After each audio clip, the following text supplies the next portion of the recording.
واجب القتل ہوتا ہے وہ شخص جو آپ کو محبت کے ایمان کی حلاوت میں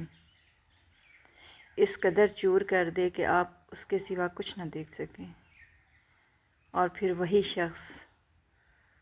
آپ کی دنیا اجاڑ کے آپ کو چھوڑ کے چلا جائے، چھوڑے بھی نہ اور ساتھ بھی نہ رکھے۔ محبت قید ہونے کا نام نہیں ہے، لیکن وہ لوگ خود ہی قید ہو جاتے ہیں جو محبت یا عشق کی اس بات کو سمجھتے ہیں،